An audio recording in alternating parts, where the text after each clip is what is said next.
This is David with The Verge, and this is Google's new Nexus 7. Last year, Google's first Nexus 7 immediately became the best Android tablet on the market. But in the last 12 months, it's become ploddingly slow and buggy and just outdated. So Google's back with another, this time for $229, bringing the device way up to date.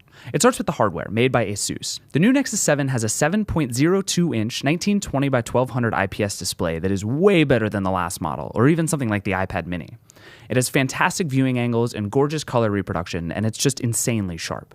At 323 pixels per inch, it's good enough that you can even read tiny text. I could actually read a book through the screenshots in the Play Store, and everything from movies to books is just more pleasant to look at. The screen gets incredibly bright and absolutely destroys the battery when it's turned all the way up, but it's overall one of the best tablet displays I've ever seen, maybe the best. Even while improving the screen, Google managed to make the Nexus 7 a little bit thinner and a lot lighter. It's a little taller now, and it feels a lot taller. The bezels on the sides are thinner than last year's model, but the top and bottom bezels are still big and fat. It makes the device feel kind of asymmetrical, which the off-center camera lens on the front doesn't help either. But the Nexus 7 is even more comfortable and usable in one hand than ever. It's still soft touch and comfortable, but it feels much more grown up somehow. I could see James Bond using this Nexus 7. Google and ASUS also added stereo speakers, which are great. No matter how you hold the new Nexus 7, you get genuine stereo sound that's pretty loud and pretty clear. There's a new 5-megapixel rear camera as well, but it's not very good or very interesting. For $229, you can only expect so much, but Google did make bigger promises this time. The new Nexus 7 runs on a faster processor and a GPU that Google says is more than 4 times as powerful. There's double the RAM now, too, which is a big upgrade. And it's fast. Other than the fact that Google has somehow not figured out how to animate scrolling properly, there are basically zero performance issues with this Nexus 7. Games look great, even intensive ones, and the operating system flows smoothly.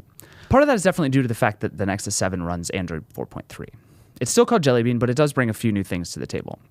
Restricted profiles basically just gives you parental controls for the tablet. You can pick and choose which apps certain users can access. It's a feature lots of tablets have had, though it's just now baked into the OS. One genuinely cool new feature is Play Games, which is essentially a not hideous Game Center or Xbox Live for Android. It tracks your achievements and high scores, shows you what your friends are playing, and so on. Google's talking a lot about tablet apps and how many of them look good and work well on the Nexus 7. There are definitely signs of life for the Android ecosystem here. Apps like Flipboard and Evernote and Pocket work great on a 7-inch device, and Netflix can now play in gorgeous 1080p. But there are still plenty of examples like Ardeo, which is just a blown-up phone app and looks pretty bad. Particularly for game players, too, there are just many more great apps on iOS than on Android. But for most things, Android's caught up. And on a 7-inch device, even the blown-up phone apps don't look quite so terrible.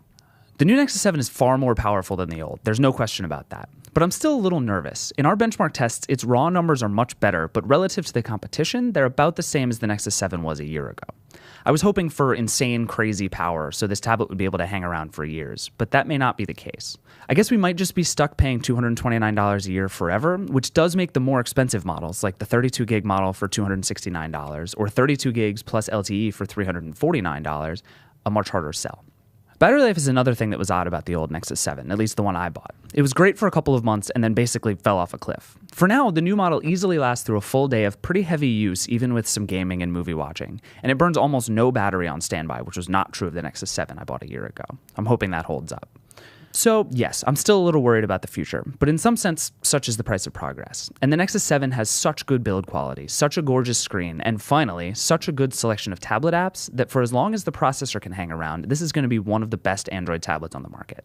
Apple may well come out with an iPad mini with Retina display, and it may well continue to have a big ecosystem advantage, especially for gamers. But if you want a tablet that's great for reading, watching movies, browsing the web, and checking your email, the new Nexus 7 for all of $229 is pretty much unbeatable.